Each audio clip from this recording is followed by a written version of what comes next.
you stay away from me. Sometimes I'm in disbelief, I didn't know.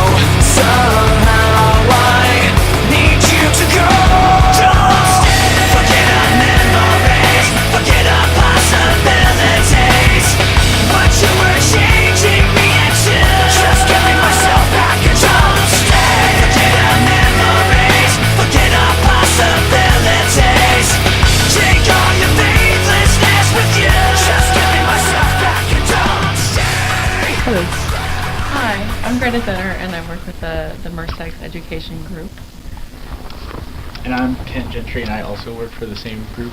We teach kids about nanotechnology and produce lab materials for high school teachers to teach kids about nanotechnology. Nanotechnology is the study of materials that have properties between 1 nanometer and 100 nanometers, and scientists can change the properties at that scale to give these materials new properties that they wouldn't normally have. So I don't know the risks of nanotechnology. Yeah. Well, and a nanometer is a billionth of a meter, so super, super small. So nanotechnology is on the scale of atoms. So when scientists and engineers are doing nanotechnology, sometimes they're manipulating things that are almost as small, not almost as small, but that are on an extremely, extremely small scale.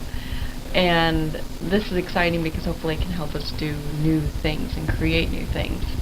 The risks of this, though, is because nanotechnology is so small, these particles have the possibility of maybe being toxic and crossing into our cells. So that's one potential risk, and they're doing some research now to try and find out what aspects of nanotechnology pose this risk, and not all of them do, and we don't really know much about it, but it's a very new area. The rest of nanotechnology is an even newer area of research than nanotech itself.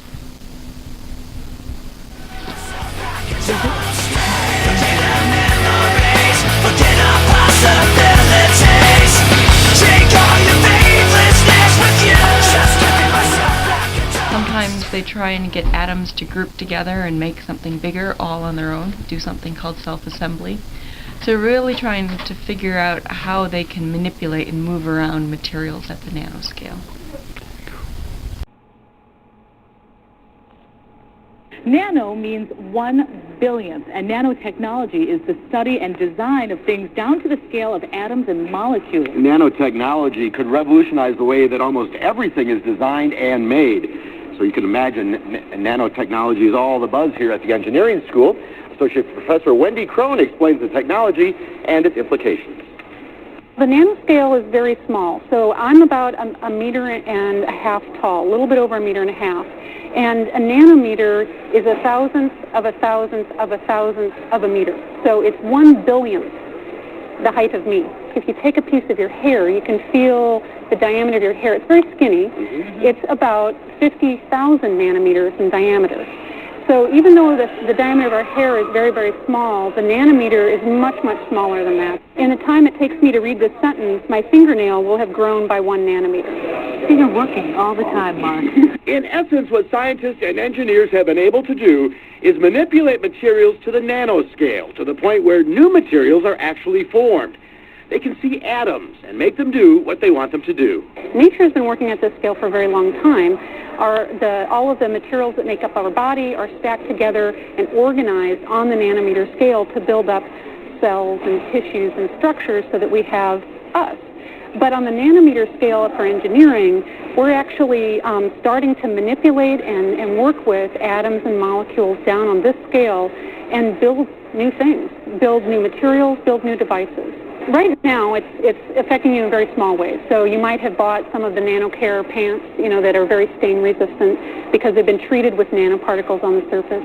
Or you might work in an office building that has self-cleaning windows because of nanoparticles that have been placed on the surface of the window that makes the dirt actually degrade and fall off, so you don't have to hire window washers anymore. Light-emitting diodes, like the ones now being installed in traffic lights, are a result of nanotechnology, but that's only the beginning. It has the potential to impact our health, our leisure time, all of the things that we interact with in the world in some way could be influenced by nano. So it's this huge, broad-reaching field that really is just in its infancy.